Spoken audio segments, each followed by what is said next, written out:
तो डियर स्वागत करता हूं आप सभी को, जितने भी हमारे डियर सेकेंड ईयर के स्टूडेंट हैं वेलकम है। आज का वीडियो नंबर 6 है। यहाँ पे आज आप लोग को MSN 1 और MSN 2 दोनों से आपको क्वेश्चंस लिए गए हैं। ठीक है, MSN 1 की बात किया जाए तो यूनिट नंबर यानी चैप्टर आपका चौथा है और यूनिट MSN 2 का यूनिट नंबर 2 से है। तो दोनों का मैं यहाँ पे ऊपर लिख दिया हूँ ताकि आपको कोई कन्फ्यूजन ना हो, चूँकि MSN 1 से भी प्रश्न शामिल किए हैं एक प्रश्न और MSN 2 से भी एक प्रश्न शामिल किए हैं, इसलिए आपको पता होना चाहिए कि MSN 1 का कौन सा चैप्टर का है और MSN 2 का कौन सा चैप्टर का है। ओके, कोई दिक्कत नहीं। बाकी रह गई वीडियो नंबर, यह दोनों के लिए 6 ही है, चाहे MSN 1 का हो MSN 2 का हो। आप देख सकते हैं इससे पहले दोनों का 5-5 वीडियो डल चुका है, तो यह आपका 6ठा वीडियो है। ओके, यूनिट वाइज पढ़ा रहे हैं, अच्छे से पढ़ा रहे हैं, पढ़ने का कोशिश कीजिए। पहले वीडियो को अच्छे से देख लीजिए शांत मूड से और लगातार एक बार में ही वीडियो को देख लीजिए।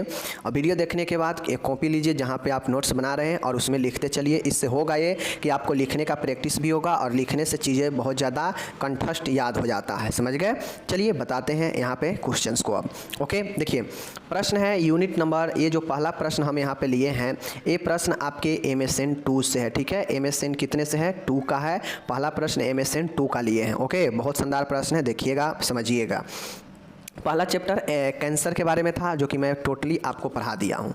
अब यहाँ पे दूसरा चैप्टर है आपका, दूसरा चैप्टर है यूनिट नंबर 2 शुरू हो रहा है MSN 2 का। ठीक है, चलिए यहाँ पे देखिए, यहाँ पे है कि स्तन कैंसर, ब्रेस्ट कैंसर के बारे में, इसका कारण, इसका चिन्ह, लक्षण और इसका उपचार, सब चीज़ लिखना है ब्रेस्ट कैंसर के बारे में। तो ब्रेस्ट कैंसर बहुत ही फेमस क्वेश्चन है, आपको जानना बहुत ज़रूरी है, चाहे एग्ज़ाम के दृष्टिकोण से हो या फिर नॉलेज के दृष्टि से हो। ब्रेस्ट कैंसर बहुत महत्वपूर्ण है। चलिए इसको देखते हैं। MSN 2 का है, MSN 2 में ही ENT, उसके बाद कैंसर, ये सब पढ़ना है। ठीक है, चलिए देखते हैं। देखिए कोई भी कैंसर हो, मैं आपको पहले ही बता रखा हूँ कि कोई भी कैंसर हो, किसी भी ऑर्गेन का कैंसर पूछे कोई दिक्कत नहीं है, सीधा लिखना है कि यह एक असमान होता है। कैंसर एक ऐसा स्थिति होता है, चाहे किसी भी ऑर्गेन का कैंसर हो, किसी भी जगह का, वह असमान ही होता है। ठीक है, असमान स्थिति ही होता है। तो यह एक असमान स्थिति है, समझ गए, जिसमें स्तन के ऊतकों या फिर जो कोशिका होता है उसमें कैंसर विकसित हो जाता है। चाहे ऊतक में होगा, ऊतक में होगा तो कैंसर सेल में तो हो ही जाएगा ना, बात वही है, इसलिए ऊतक यहाँ पे लिख देता है, क्योंकि ऊतक जो है सेल से ही मिलकर बना है। तो जो स्तन का ऊतक या जो आपके क्या बोलते हैं उसको सेल है, उसमें कैंसर विकसित हो जाते हैं, कैंसर कोशिका विकसित हो जाता है। ठीक है, अब विकसित कैसे होता है? तो जब ब्रेस्ट की कोशिकाएं असमान एवं अनियंत्रित विभाजित होकर नई कोशिकाओं की गांठ बनाती है, तो इसे जो है ब्रेस्ट कैंसर कहते हैं। वही चीज़ें हैं कि ये जो होता है जब कोशिका अनियंत्रित मतलब बिना किसी कंट्रोल के एबनॉर्मल असमान तरीके से और तीव्र गति से विभाजन होता है, तो जो है यह जो है क्या होता है, आपके क्या हो जाते हैं, इसमें ब्रेस्ट कैंसर हो जाते हैं। और देखिए एक चीज़ यहाँ पे नोटिस करने वाला है, यहाँ पे असमान और अनियंत्रित लिखा है, समझ रहे हैं ना, यहाँ पे तीव्र गति से नहीं लिखा है। क्यों नहीं लिखा है? क्योंकि यह एक मेलिग्नेंट ग्रोथ होता है। अब मैं आपको पढ़ाया हूँ कि बेनाइन सेल और मेलिग्नेंट सेल क्या होता है। बेनाइन वो होता है जो तीव्र गति से और अचानक से जो है होने वाला ट्यूमर होता है, लेकिन वह थोड़े दिन के लिए कम गंभीर होता है। लेकिन जो मेलिग्नेंट होता है, ये मेलिग्नेंट वाला जो सेल होता है, जो ट्यूमर होता है, इस प्रकार का कैंसर, यह धीरे धीरे विकसित होता है और यह बहुत ज़्यादा घातक होता है और यह ट्यूमर जो है होने के बाद व्यक्ति को बहुत ज़्यादा मृत्यु की तरफ ले जाता है। इसलिए ब्रेस्ट कैंसर किस प्रकार का सेल में ग्रोथ है? तो मेलिग्नेंट है, यानी यह काफ़ी घातक जो है होता है। ठीक है, इसलिए इसमें तीव्र नहीं रखा है क्योंकि यह मेलिग्नेंट ग्रोथ है, इसमें असमान और अनियंत्रित रूप से विभाजित होता है और यह कोशिकाओं का एक ट्यूमर यानी लंप यानी गांठ बना देता है, इसीलिए इसे जो है ब्रेस्ट कैंसर कहते हैं। इसीलिए देखते होइएगा अगर किसी गर्ल्स को या फिर फीमेल को अगर ब्रेस्ट में कोई लंप यानी गांठ महसूस होता है तो उसको स्क्रीनिंग किया जाता है कि कहीं कोई कैंसर का तो लक्षण नहीं है। ठीक है, तो यही जो है हमारा ब्रेस्ट कैंसर हो गया, समझ गए चीज़ को। चलिए अब यहाँ पे देखिए फिगर के माध्यम से देख लीजिए, जैसे यह ब्रेस्ट है, ठीक है, ब्रेस्ट का पार्ट है। अब यह जो है सब मेमरी ग्लैंड होता है जो दूध को क्या करता है, सिक्रेशन करता है। यहाँ पे डक्ट्स है, ये सब डक्ट्स है, ठीक है। और यह आपका लिम्फ नोड्स, ये सब लिम्फ नोड है, ठीक है, ये सब लिम्फ नोड है, ठीक है, लगा हुआ है। उसके बाद लोबुल्स है, ये सब लोबुल्स है, ठीक है, ये वाला जो है ये सब लोबुल्स है, ओके। और यह पूरे क्या है, मांसल्स क्षेत्र है जो कि ब्रेस्ट का रचना है, ठीक है। लेकिन इसी ब्रेस्ट में एक जो सब बना हुआ है, इसमें क्या होता है कि एक छोटा छोटा ऊतक मिलकर एक गांठ सा बना देता है, जो ये ब्लैक वाले क्षेत्र को देखिए यहाँ पे दर्शाया गया है, ठीक है। ये जो ब्लैक वाला क्षेत्र है, ये वाला देख सकते हैं, ये वाला क्षेत्र जो है यही आपका क्या है, कैंसर का सेल है, कैंसर का ऊतक है, समझ गए। और यही ब्रेस्ट को क्या किया है, जब इतना बढ़ जाएगा तो धीरे धीरे ये और बड़ा हो सकता है, यह और बड़ा हो सकता है और ज़्यादा ब्रेस्ट को कर दे। तो ये सारे जो है आपके यही छोटे से धीरे धीरे बड़ा हो जाता है, समझ गए। चलिए फिगर में दिखा दिए। अब यहाँ पे देखिए इसके कॉज क्या होते हैं, कॉज ऑफ ब्रेस्ट कैंसर, ठीक है। देख लीजिए क्या क्या कारण होते हैं। तो देखिए मेजर जो कारण होते हैं, कुछ प्रमुख कारण जो होता है निम्न प्रकार से होता है। इस कारण को देखिए, अगर आप एक फीमेल कैंडिडेट है तो आप नोटिस कीजिएगा, आपको इन सब चीज़ों से बचना है। अगर भविष्य में ऐसा कुछ कैंसर से बचना है तो इन सब चीज़ों से बचना चाहिए, ये सब कारण होता है, ठीक है। सबसे पहला है अर्ली मेनरिक एंड लेट मेनोपॉज। ऐसा होता है कि किसी को कम समय में ही जो है मेनार्की यानी मेंस्ट्रुएशन शुरू हो जाता है, ठीक है। मासिक धर्म कम आयु में ही शुरू हो जाता है, ठीक है, और अधिक आयु में बंद होता है। तो एक कारण जो है हो सकता है ब्रेस्ट कैंसर का। जैसे नॉर्मली 12 से 16 उम्र है, लेकिन किसी का मान गए 10 में ही हो जाए, ठीक है, 10 साल में ही ये शुरू हो जाए, 11 में ही शुरू हो जाए, ठीक है। तो ये हो सकता है 12 में भी हो जाए। तो ये सब आपके कम उम्र में शुरू होना एक कारण बनता है। और जो आपके 45 से 55 समय रखा गया है मेनोपॉज का, यह इतना में नहीं होकर हो सकता है 60 साल में हो, ठीक है, हो सकता है 56 साल में हो सकता है 55 भी हो सकता है इसमें। तो ये लेट से बंद होना भी एक कारण बनता है, ओके।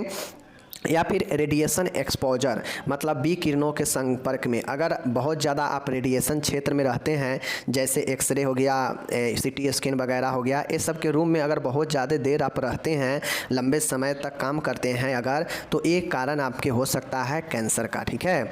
हार्मोनल औषधियाँ लेना, अगर आप बहुत ज़्यादा कोई ऐसे मेडिसिन ले रहे हैं जो हार्मोनल को प्रभावित करता हो या उसमें वृद्धि करता हो, तो ये आपके ब्रेस्ट कैंसर का कारण बन सकता है।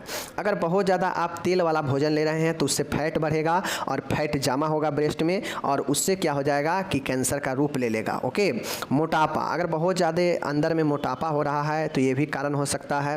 अगर हाइपरटेंशन है, उच्च रक्तचाप है, तो ये भी कारण बन सकता है, ठीक है। नेक्स्ट है अगर एल्कोहलिज्म है, बहुत दिनों से मद्यपान कर रहे हैं तो ये भी कारण हो सकता है। धूम्रपान स्मोकिंग भी बहुत दिनों से हो रहा है तो ये भी कारण हो सकता है, ठीक है। और एवॉइड ऑफ ब्रेस्ट फीडिंग, मतलब स्तनपान नहीं कराना, यह भी एक प्रमुख कारण है कि जो भी अगर ब्रेस्ट फीडिंग अपना महिला नहीं करवाती है अपने बच्चे को, उसको प्रॉब्लम ये होता है, गांठ होता है ब्रेस्ट में और फिर वो कैंसर हो जाता है। बार बार कोई चीज़ का संक्रमण होना, ठीक है ना, ब्रेस्ट में बार बार संक्रमण होना, और ब्रेस्ट के संक्रमण को मास्टाइटिस कहते हैं, जो आगे पढ़ेंगे। नेक्स्ट यहाँ पे देखिएगा, ठीक है, कि प्रीवियस या ब्रेस्ट लंप यानी स्तन में समान जो है गांठ होना, अगर पहले कोई नॉर्मल सा गांठ था उसको आप अनदेखा कर दिए हैं तो ये रीजन बन सकता है कैंसर का, ओके। उसके बाद है इंडोमेट्रियल या ओवरियन कैंसर, अगर कोई फीमेल को गर्भाशय का या अंडाशय का कैंसर है तो ये चांसेज है, एक कारण बन सकता है कि उसका ब्रेस्ट में भी कैंसर हो सकता है, ठीक है। उसके बाद ब्रेस्ट में ट्रॉमा यानी चोट लगना भी एक कारण आपके ब्रेस्ट कैंसर का हो सकता है। तो ये सब के सब हम लोग कारण देखे हैं जो कि आपको हिंदी इंग्लिश दोनों में दिया गया है, ओके। चलिए अब कारण के बाद हम लोग इसका लक्षण देखेंगे कि ब्रेस्ट कैंसर होने के बाद क्या क्या लक्षण प्रकट हो सकते हैं, किसी में क्या क्या चीज़ें लक्षण दिख सकते हैं, ठीक है। देखिए लक्षण में ये नहीं होता है कि जहाँ पे प्रॉब्लम है वहीं पे सिर्फ लक्षण दिखेगा, लक्षण आपके उस बीमारी का संपूर्ण शरीर पर भी प्रभाव पड़ता है, तो आपको जो है हर एक चीज़ों से लक्षण नोट करना पड़ेगा, ठीक है ना। तो ब्रेस्ट कैंसर के निम्न लक्षण प्रकट होते हैं, कौन कौन से, यह भी हिंदी इंग्लिश में दिया है, देख लीजिए। स्तन में सूजन, एडिमा इन ब्रेस्ट, ठीक है, एडिमा इन ब्रेस्ट, ठीक है। देखिए एडिमा होना मतलब लक्षण में दिखेगा कि सूजन होना, ठीक है, गांठ होना, लंप होना। देखिए सूजन और लंप में अंतर होता है, लंप आपके छोटे से एरिया में एक गिल्ठी एक गांठ की तरह हो जाएगा अंदर में, जो महसूस करने छूने पर पता चलेगा, लेकिन जो एडिमा होता है वह देखने पर भी पता चलता है कि हाँ सूजन फलाने जगह पे है, ठीक है, यह ज़्यादा एरिया को कवर करता है। देखिए उसके बाद है एबनॉर्मल सिक्रेशन, कुछ ऐसे स्राव होंगे ब्रेस्ट से जो असमान सिक्रेशन होंगे, ठीक है, जो अलग होंगे, अलग प्रकार के हो सकते हैं। ओके, उसके बाद है देखिएगा चेंज इन ब्रेस्ट सिमेट्री, ठीक है, मतलब यहाँ पे देख लीजिए जो आकार है, जो सममिति है, उस ब्रेस्ट की सममिति यानी स्तन के सममिति में परिवर्तित होना यानी आकार बदलना, ठीक है। निपल के चारों ओर पपड़ी बन जाना यानी स्केली स्किन, पपड़ी होता है ना, देखते होइएगा कि बहुत ज़्यादा स्किन सूखने के बाद वहाँ पे पपड़ी सा बन जाता है, तो यहाँ भी हो जाएगा। ओके, बुखार हो सकता है पेशेंट को, ओके, क्योंकि गांठ के कारण दर्द होगा और बुखार भी हो सकता है। स्तन में जलन होगा, बर्निंग इन ब्रेस्ट, ओके, खुजली होगा, प्रोटूसिस, ठीक है ना, प्रूडिटिस इन ब्रेस्ट, ओके। और देखिएगा अपने हाथों से गांठ महसूस कर सकते हैं, ये भी एक लक्षण होता है। तो ये सब के सब आपके लक्षण होते हैं जो कि ऊपर मैंने बता दिया। ओके, अगर इनमें से कोई भी लक्षण है तो आपको क्या करना चाहिए, स्क्रीनिंग कराना चाहिए कैंसर का। ओके, उपचार देखिए, सेल चिकित्सा अर्थात मास्टेक्टोमी इस कैंसर का सर्वाधिक उपयुक्त उपचार है। अगर किसी को ब्रेस्ट कैंसर होता है तो ब्रेस्ट कैंसर का सबसे प्रभावी उपचार जो होता है वह जो है सर्जरी, ठीक है ना, सर्जरी यानी शल्य क्रिया। अब जो मास्टेक्टोमी होता है इसमें जो है मास्टाइटिस से मास्टेक्टोमी बनता है, जिसमें स्तन को हटाने की प्रक्रिया को सर्जरी के द्वारा मास्टेक्टोमी कहते हैं। अब ये मास्टेक्टोमी आगे पढ़ेंगे हम लोग, जिसको हल्का भी हटाया जा सकता है या पूर्ण स्तन को भी हटाया जा सकता है सर्जरी के द्वारा, इसको हम लोग मास्टेक्टोमी कहते हैं। ओके, तो ये तो जान गए कि इसका सबसे प्रभावी उपयुक्त इलाज जो है सर्जरी है, मास्टेक्टोमी। मास्टेक्टोमी कई प्रकार के होते हैं। अब ये जो मास्टेक्टोमी होता है ना, अलग अलग प्रकार के होता है। एक होता है लंपेक्टोमी, ठीक है, जिसमें सिर्फ और सिर्फ गिल्ठी वाले भाग को हटाया जाता है, गांठ वाले भाग को, तो लंपेक्टोमी। पार्शियल मास्टेक्टोमी मतलब आंशिक, मतलब हल्का हटाया जाता है मास्टेक्टोमी के द्वारा, सर्जरी के द्वारा हल्का भाग को हटाया जाएगा, तो पार्शियल मास्टेक्टोमी। रेडिकल मास्टेक्टोमी होता है एक, समझ गए, और एक होता है सेगमेंटल मास्टेक्टोमी होता है, और एक टोटल मास्टेक्टोमी होता है। टोटल में पूरे स्तन को ही हटा दिया जाता है। और एक होता है एक्सिलरी नोड डिसेक्शन, समझ गए चीज़ को। तो इस प्रकार से ये सब आपके मास्टेक्टोमी के प्रकार है अलग अलग, lumpectomy, partial mastectomy, radical mastectomy, segmental mastectomy, total mastectomy, समझ रहे हैं चीज़ को। तो ये सब प्रकार है। ओके, चलिए अब यहाँ पे देखिएगा अन्य उपचार। अन्य उपचार में मीन्स अदर ट्रीटमेंट है। अदर ट्रीटमेंट का मतलब होता है कि आप लोग जानते हैं कि कैंसर में और कौन से जो है चीज़ें उपलब्ध है। तो हम लोग जानते हैं कैंसर के लिए रेडिएशन थेरेपी भी है, कीमोथेरेपी भी है। ओके, तो इसमें कुल मास्टेक्टोमी के 3 तरीके से इलाज संभव है। एक तो ऊपर में आप लोग देख लीजिए कि इसके लिए सर्जरी होगा, उसमें मास्टेक्टोमी का अलग अलग सर्जरी है, और 2 ट्रीटमेंट जो कि अन्य उपचार में यहाँ पे दिए गए हैं। ओके, चलिए अब यहाँ पे देखिएगा, अब नेक्स्ट क्वेश्चन है MSN 1 से, ठीक है ना, MSN 1 से। अब हम लोग जो है MSN 2 का ऊपरा क्वेश्चन देख लिए मैं ब्रेस्ट कैंसर के बारे में, तो अब हम लोग यहाँ पे देखेंगे क्या चीज़, MSN 1 का इम्यूनिटी के बारे में, ठीक है। इम्यूनिटी क्या होते हैं, इम्यूनिटी के क्या उद्देश्य होते हैं, इम्यूनिटी के क्या प्रकार होते हैं। आपका यह लॉन्ग क्वेश्चन में भी पूछ सकता है 10 नंबर में, और शॉर्ट क्वेश्चन में भी ये पूछ सकते हैं, जो कि MSN 1 का, ठीक है। आप लोग फर्स्ट ईयर में भी ये चीज़ें पढ़े होंगे इम्यूनिटी के बारे में, वही इम्यूनिटी यहाँ पर भी आपको पढ़ना है सेकेंड ईयर में भी। MSN 1 में पूछा भी जाता है एग्जाम में, ये मत सोचिए कि नहीं पूछा जाता है, ठीक है। चलिए देखते हैं इम्यूनिटी क्या होता है, पहले इस चीज़ को जानिए। तो नॉर्मली कहा जाए इम्यूनिटी आपके प्रतिरोधक क्षमता होता है, जो आपके विशेष बीमारियों के लिए विशेष जो टीका लगाया जाता है ना, जैसे पोलियो के लिए पोलियो वैक्सीन, TB के लिए BCG होता है ना, इस प्रकार से, जैसे कोरोना के लिए कोविड आया था, ठीक है, कोविशील्ड, बहुत सारे टीका आया था। तो ये सब टीका क्या करता है, टीका में भी अलग अलग प्रकार होता है। एक इम्यूनिटी ऐसा भी होता है जो हमारा शरीर खुद से उत्पन्न करता है, समझ गए ना, और एक ऐसा होता है जो हम बाहर से इंजेक्शन वैक्सीन वगैरह लेते हैं, ठीक है। तो अलग अलग प्रकार के टीके भी होते हैं। अब ये टीका क्या होता है कि जिस भी रोग के लिए टीका लिए, उस रोग के विरुद्ध में यह क्या करता है, प्रतिरोधक क्षमता उत्पन्न करता है शरीर में, और उस रोग के जो है सूक्ष्म जीवों को मारता है या वृद्धि को रोकने का काम करता है। इसीलिए हम वैक्सीन लेते हैं। और शरीर में ये क्यों होता है, यह शरीर में जाने के बाद शरीर को रोग प्रतिरोधक क्षमता बढ़ाता है और रोगों को रोकता है, सूक्ष्म जीवाणुओं को नष्ट करता है। उस बीमारी को जो स्पेसिफाइड टीका दिया गया, जैसे TB के लिए BCG दिया जाएगा तो वह BCG को रोकता है, BCG के सूक्ष्म जीवों को रोकता है, ठीक है, मतलब TB के। अगर टिटनेस के दिया गया है तो टिटनेस के रोकता है, मतलब यह स्पेसिफाई, मतलब विशिष्ट बीमारियों के लिए, विशिष्ट रोगों के लिए विशिष्ट टीका के द्वारा शरीर में रोग प्रतिरोधक क्षमता उत्पन्न किया जाता है, वही इम्यूनिटी इम्यूनिटी रोग प्रतिरोधक क्षमता कहलाता है, ठीक है, जो बीमारियों से लड़ने का काम करता है और सूक्ष्म जीवों को वृद्धि और विकास को रोकने का भी काम करता है, ठीक है, जो विभिन्न प्रकार के संक्रामक रोगों से बचाता है, ठीक है। इसी को हम लोग प्रतिक्षरण भी इम्यूनाइजेशन कहते हैं। प्रतिक्षरण जो शरीर में दिया जाता है टीकाकरण, उसे हम लोग प्रतिक्षरण इम्यूनाइजेशन कहते हैं। समझ गए चीज़ को? तो इस प्रकार से यह इम्यूनिटी है, समझ गए ना। चलिए, प्रतिरक्षा से तात्पर्य है उस प्रतिरोधक क्षमता से जिसका काम बाह्य रोग उत्पन्न करने वाले सूक्ष्म जीवों को शरीर में प्रवेश करने से रोकना या उन्हें मारना है। वही चीज़ें जो मैं बताया कि यह एक ऐसा प्रतिरोधक होता है जो शरीर में बाह्य तरीके से जो भी सूक्ष्म जीव प्रवेश करता है या अगर वह कोई रोग हो चुका है तो उसके प्रवेश को रोकता है या उसे नष्ट करता है या मारता है जाने के बाद, ठीक है।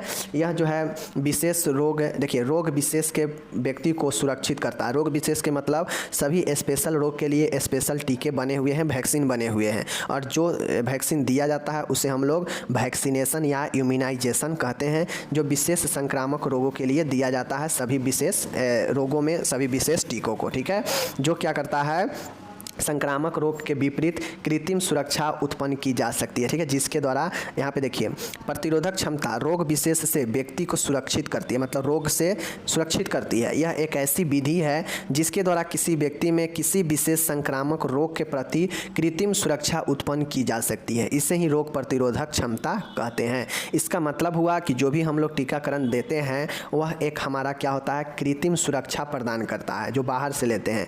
अगर हमारा शरीर ऑटोमेटिक अगर जनरेट करता है तो वह हमारा प्राकृतिक सुरक्षा होता है, ठीक है, समझ गए। जो हमारा शरीर भी इम्यूनिटी क्या होता है, बनाता है। अगर शरीर हमारा बनाने में असमर्थ हो जाता है तो वही संक्रमण अटैक करता है, और वो संक्रमण अटैक होता है तो बाहरी से कोई टीका लेता है या दिया जाता है तो वह जो है क्या होता है, अपना रंग दिखाता है और उस विशेष रोग को ख़त्म करता है या मारता है जिसके लिए टीका लिए हैं, समझ गए।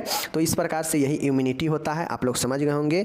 और यहाँ से लेकर यहाँ तक इम्यूनाइजेशन का परिभाषा, ठीक है, इम्यूनाइजेशन का परिभाषा है, और यहाँ से लेकर यहाँ तक इम्यूनिटी का परिभाषा है। ओके, चलिए, अब इसका क्या उद्देश्य होता है, आखिर इम्यूनिटी क्यों जो है ज़रूरी होता है शरीर को, ठीक है। तो देख लीजिए, रोग प्रतिरक्षण के प्रमुख उद्देश्य निम्नलिखित है। क्या क्या है, देख लीजिए। विभिन्न प्रकार के रोगों से संक्रमित होने से पूर्व ही बच्चों को रोगों से सुरक्षा प्रदान करने, जैसे बच्चा जन्म लिया तो उसको BCG दिया जाता है, ठीक है, BCG OPV ये सब दिया जाता है ना, हेपेटाइटिस का। तो ये सब इसलिए दिया जाता है ताकि बाद में चल के बच्चे को कोई बीमारी ना हो, इस प्रकार का, इससे सुरक्षा के लिए, समझ गए। तो पहला पॉइंट। दूसरा पॉइंट, मानव के स्वास्थ्य स्तर में वृद्धि करने के लिए। इसके द्वारा ये भी होता है कि मानव के स्वास्थ्य स्तर में वृद्धि होता है। ओके, बच्चों में मृत्यु दर को कम करने के लिए। अब बच्चा जन्म लिया, उसमें संक्रमण हो जाएगा, ठीक है, तो उसका मृत्यु हो सकता है, तो इसलिए बच्चे को जन्म लेने के तुरंत बाद एक टीका दिया जाता है ताकि बच्चे को इस संक्रमण से जो है मृत्यु न हो, ठीक है। संक्रामक रोगों की रोकथाम के लिए कोई ऐसे इन्फेक्शन रोग हैं, इन्फेक्टियस डिजीज है, उसको रोकथाम करने के लिए। नागरिकों की आयु दर एवं स्वास्थ्य स्तर में वृद्धि करने के लिए। अब रोग नहीं होगा तो आयु ज़्यादा होगा, और आयु ज़्यादा होगा तो स्वास्थ्य में वृद्धि होगा, ठीक है। तो इस प्रकार से आपका ये सब कुछ उद्देश्य था, जिसके कारण जो है टीका यानी जो है इम्यूनिटी शरीर को चाहिए, ठीक है। अब हम लोग इम्यूनिटी के प्रकार देखेंगे। मेन क्वेश्चन अब आपका आया, पूछेगा आपसे एग्जाम में कि इम्यूनिटी क्या होते हैं, इम्यूनिटी के प्रकार बताइए, ठीक है। तो इम्यूनिटी के बारे में जितना आप जानते हैं, जितना मैं बताया हूँ, लिख दीजिएगा, उसके बाद इसके प्रकार को लिखिएगा। ओके, प्रकार में देखिए, इम्यूनिटी जो होता है रोग सुरक्षा या प्रतिरक्षा मुख्यतः दो प्रकार के ही होते हैं। इस दो प्रकार को दिमाग में बैठा लीजिए। पहला प्रकार होता है स्वाभाविक या प्राकृतिक रोग क्षमता, इनेट या नेचुरल इम्यूनिटी। ओके, और दूसरा होता है उपार्जित रोग क्षमता, मतलब एक्वायर्ड इम्यूनिटी। उपार्जित मतलब जो अर्जित किया गया हो किसी न किसी माध्यम से, और नेचुरल मतलब जो ऑटोमेटिक हमारा जो है बनता हो शरीर में, ठीक है। तो यह जो है एक प्राकृतिक होता है और एक उपार्जित होता है। इसे स्वाभाविक भी कहते हैं, इसे उपार्जित कहते हैं, इनेट या नेचुरल और एक्वायर्ड। समझ गए चीज़ को? चलिए, अब पहला है इनेट या नेचुरल। तो इस चीज़ को देखिए, वह प्रतिरक्षा जो एक पीढ़ी से दूसरे पीढ़ी तक स्वतः पहुंचती है प्राकृतिक प्रतिरक्षा कहलाती है। ये दो प्रकार के होते हैं साथियों। इनेट या नेचुरल का मतलब होता है कि प्राकृतिक, मतलब यह जो होता है कि कोई बच्चा जन्म लिया तो उसके माँ से उसके बच्चे को मिला, ठीक है। तो उस प्रकार की इम्यूनिटी जो होता है एक पीढ़ी से दूसरे पीढ़ी में ऑटोमेटिक पहुँच जाता है। तो इस प्रकार के इम्यूनिटी को जो हम लोग प्राकृतिक कहते हैं, ठीक है। और यह 2 प्रकार के होता है, समझ गए चीज़ों को। चलिए 2 प्रकार के मीन्स कहा जाए तो पहला होता है स्पेसिफिक इम्यूनिटी। स्पेसिफिक इम्यूनिटी के मतलब होता है विशिष्ट प्रतिरक्षा। यह प्रतिरक्षा किसी निर्धारित रोग के विरुद्ध कार्य करता है। अब नेचुरल ऑटोमेटिक वाला जो इम्यूनिटी जनरेट होता है पीढ़ी दर पीढ़ी आदमी में चलता है, तो यह जो होता है स्पेसिफाई होता है। पहला स्पेसिफाई होता है, जैसे मैं बताता हूँ कोई रोग है, ठीक है, और उस रोग के विरुद्ध में स्पेशल उसी रोग को लिए रोकता है हमारा ऑटोमेटिक जो जनरेट हुआ इम्यूनिटी है। तो यह क्या होता है कि उसी किसी खास बीमारी के विरुद्ध काम करेगा, तो वह स्पेसिफाई हो जाता है, ठीक है, विशिष्ट प्रतिरक्षा हो जाता है। दूसरा है नॉन स्पेसिफाई, ठीक है, नेचुरल में दूसरा है नॉन स्पेसिफाई, वो याद रखिएगा, ठीक है। यह प्रतिरक्षा एक से अधिक सूक्ष्म जीवाणुओं को विरुद्ध कार्य करता है। यह प्रतिरक्षा सभी स्तन वर्ग के प्राणियों में पाई जाती है। अब चूंकि नॉर्मल है तो सबके बॉडी में पाया जाता है, जो उसके पीढ़ी दर पीढ़ी चलते आ रहा होता है, पीढ़ी से मिलता है, ठीक है, एक से दूसरे पीढ़ी को ऑटोमेटिक पहुंच जाता है इस प्रकार की इम्यूनिटी। तो ये जो होता है स्पेसिफाई जो होता है वो तो किसी विशेष सूक्ष्म जीव के प्रति जो है काम करेगा, लेकिन नॉन स्पेसिफाई में ये होता है कि यहाँ पे जो भी प्रतिरक्षा होगा, मतलब जो भी इम्यूनिटी हमारे शरीर में है वह एक से अधिक सूक्ष्म जीवाणुओं को विरुद्ध काम करेगा, यानी उसके वृद्धि को रोकेगा या उसे समाप्त करेगा। तो यह जो है क्या होगा कि नॉन स्पेसिफिक जो है आपके क्या हो जाएंगे। तो इस प्रकार से जो है हमारा नॉन स्पेसिफिक इम्यूनिटी और एक है स्पेसिफिक इम्यूनिटी। ओके, तो जो स्पेसिफिक इम्यूनिटी होता है वह जो है किसी विशिष्ट रोग के प्रति काम करेगा, और जो नॉन स्पेसिफिक होगा वैसा इम्यूनिटी हमारे संपूर्ण जो है कई सारे सूक्ष्म जीवाणुओं को विरुद्ध में काम करेगा, ठीक है, जो सभी प्रकार के जो भी स्तन वर्ग प्राणी हैं उसमें यह पाई जाता है। समझ गए चीज़ को। चलिए अब हम लोग बी नंबर का दूसरा जो था वह है एक्वायर्ड इम्यूनिटी, और ये इम्यूनिटी थोड़ा बड़ा है, इसको अच्छे से समझिएगा। जो उपार्जित रोग क्षमता है, ठीक है, या उपार्जित प्रतिरक्षा है, यह देख लीजिए, यह जन्म के बाद उत्पन्न होने वाली रोग क्षमता होती है तथा सक्रिय, एक्टिव और निष्क्रिय 2 प्रकार की होती है। यह क्या होता है कि यह जन्म के बाद उत्पन्न होने वाली रोग क्षमता होती है तथा सक्रिय और निष्क्रिय 2 प्रकार की होती है।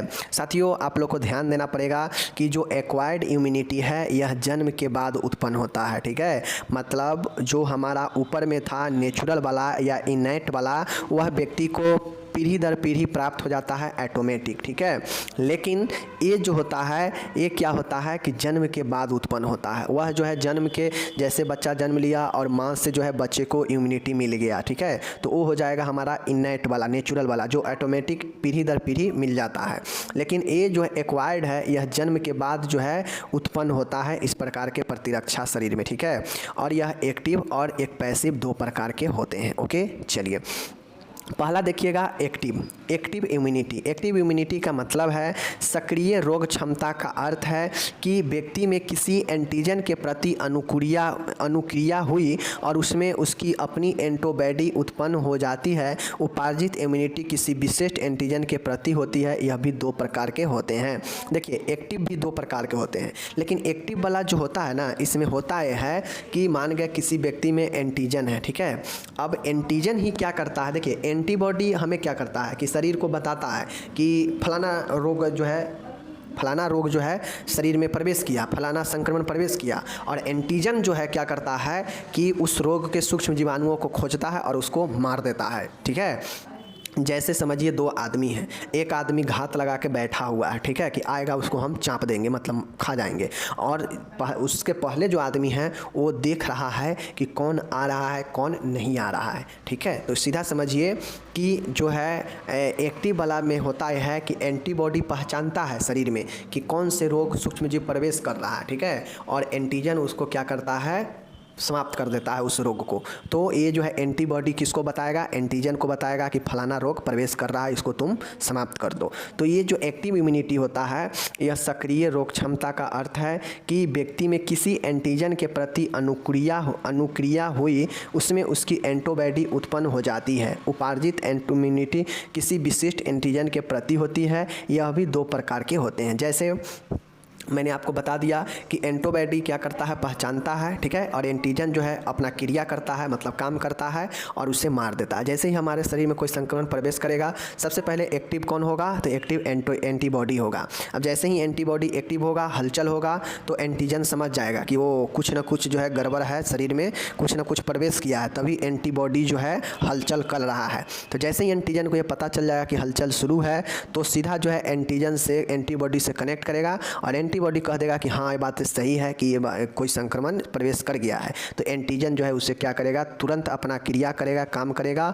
और काम वहाँ करेगा जहाँ पे उसके विशिष्ट, उसके ताकत का, उसके अंदर का काम का होगा, मतलब इसके कैपेसिटी का होगा, वहाँ ये काम करेगा और उसको क्या करेगा, मार देगा। अगर इसके क्षमता का, एंटीजन के क्षमता का नहीं होगा वह सूक्ष्म जीव कि उसे नष्ट कर दे, तो ये बेचारा छोड़ देगा, ये खुद नष्ट हो जाएगा, ठीक है। और यह जो होता है, इस प्रकार के जो एंटीजन होता है, तो ये जो है एक्टिव इम्यूनिटी, यही चीज़ें हैं। मैं बता दिया कि उपार्जित इम्यूनिटी किसी भी विशिष्ट एंटीजन के प्रति होती है। यह भी दो प्रकार के, मतलब ये जो एंटीजन होगा यह विशिष्ट के प्रति होगा, विशिष्ट रोगों के प्रति उत्पन्न करेगा, अपना काम करेगा, और यह भी दो प्रकार के होगा, सक्रिय रोग क्षमता, ठीक है। चलिए, यह एक होता है आर्टिफिशियल और एक होता है नेचुरल, ठीक है। आर्टिफिशियल का मतलब होता है कि अप्राकृतिक, मतलब निर्मित, ठीक है, मानव निर्मित, ओके।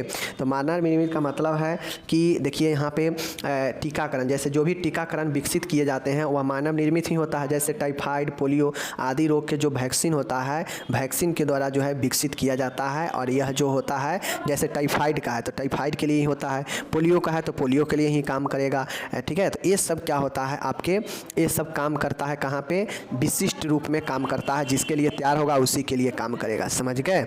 चलिए, बी नंबर का देखिएगा, प्राकृतिक रूप से उपार्जित, नेचुरल एक्वायर्ड, समझ गए। नेचुरल वाला है तो इस प्रकार के जो होता है वह प्रतिरक्षा शरीर में किसी रोग के आक्रमण के उपरांत स्वयं ही विकसित हो जाती है। जो नेचुरल वाला होता है, जैसे मान गए शरीर में कोई टीका पड़ा हुआ है, पहले समझ गए, भले कोई टीका पड़ा है, अब टीका पड़ा है तो कहाँ है क्या पता, तो जैसे ही कोई आक्रमण करता है रोग शरीर पर तो ऑटोमेटिक जो है उत्पन्न हो जाता है। इस प्रकार के टीका को नेचुरल एक्वायर्ड कहते हैं, ठीक है यह एक्वायर्ड ही, ठीक है एक्वायर्ड ही, लेकिन यह नेचुरल है, यह स्वतः उत्पन्न हो जाता है, ठीक है। जैसे मिजल्स का, डिप्थीरिया का रोग के उपरांत शरीर के स्वयं उनसे लड़ने की शक्ति को अर्जित कर लेता है। जैसे ही कोई चीज़ें आया और देख लिया कि ओ हो इसको तो ख़त्म कर देना है, मिजल्स को, डिप्थीरिया को, तो यह बेचारा जो है तुरंत जो है एक्टिव हो जाता है और लड़ने लगता है, ओके।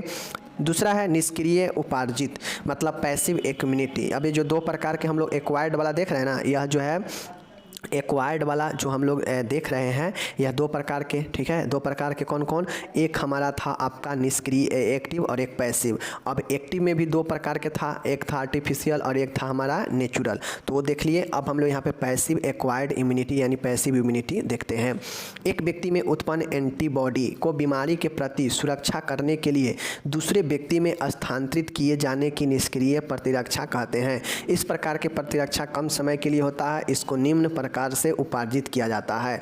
इसका मतलब है, निष्क्रिय का मतलब है कि एक व्यक्ति से लेकर दूसरे व्यक्ति में जो एंटीबॉडी बनता है और यह जो है शरीर में क्षमता उत्पन्न करता है, इसी को हम लोग निष्क्रिय उपार्जित कहते हैं। जैसे माँ से बच्चे में, माँ के शरीर से जो भी एंटीबॉडी है बच्चे में गया तो बच्चे को रोग से बचाता है, ठीक है, सूक्ष्म जीवाणुओं से बचाता है।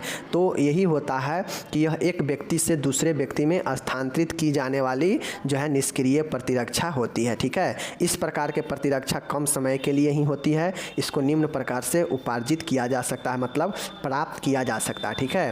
कहाँ कहाँ से प्राप्त किया जा सकता है, कॉन्जेंटल जन्मजात जो होते हैं उनमें प्राप्त होता है माँ से, ठीक है। उसके बाद है एंटी सीरम का इंजेक्शन लेने से, मतलब जो टिटनस होता है उसका इंजेक्शन लेने से, गामा ग्लोबिन के लेने से, ठीक है ना, गामा ग्लोबिन के लेने से। तो ये सब जो है हमारे जो है आपके होते हैं, जो क्या होते हैं, पैसिव एक्वायर्ड इम्यूनिटी होते हैं। तो अब समझिए चीज़ों को, आप यहाँ पे समझिए, हम लोग पढ़े हैं इम्यूनिटी दो प्रकार के था, पहला था इनेटिव नेचुरल और दूसरा था आपका क्या चीज़, एक्वायर्ड, ठीक है, दूसरा था क्या चीज़, एक्वायर्ड। तो इस प्रकार से दो टाइप पढ़े हैं। पहला टाइप जो हम लोग पढ़े हैं इनेटिव जो पढ़े हम लोग प्राकृतिक वाला, उसमें जो है हम लोग देखे हैं। दूसरा जो हम लोग पढ़े हैं इसमें हम लोग दो प्रकार देखे, ठीक है, दो प्रकार, एक एक्टिव और एक पैसिव। और जो हम लोग एक्टिव वाला देखे हैं उसमें भी दो प्रकार था, एक आर्टिफिशियल और एक क्या चीज़, एक आर्टिफिशियल और एक नेचुरल। अब जो हम लोग दूसरा देखे हैं पैसिव वाला, उसमें हम लोग 3 चीज़ें एग्जाम्पल में देखे हैं, ठीक है। इस प्रकार से उपार्जित कर सकते हैं, जैसे कॉन्जेंटल जन्मजात यह उपार्जित होता है, ठीक है। एंटी सीरम का इंजेक्शन लेकर, गामा ग्लोबिन का ये चीज़ें लेकर जो है स्थानांतरित किया जा सकता है। इस प्रकार से आपका इम्यूनिटी समाप्त होता है। इम्यूनिटी का प्रकार मैं बता दिया, इम्यूनिटी क्या होता है वो मैंने बता दिया, और आज हम लोग ब्रेस्ट कैंसर भी देख लिए। ओके, मिलेंगे अगले वीडियो में। PDF आपको डिस्क्रिप्शन में मिल जाएगा, इंग्लिश यहाँ पे दिया गया है, इंग्लिश आप देख लेंगे, इंग्लिश वाले। ओके, चलिए मिलेंगे अगले वीडियो में, तब तक धन्यवाद। और आप लोग कमेंट करके बताइए कैसा लग रहा है क्लास। ओके, धन्यवाद।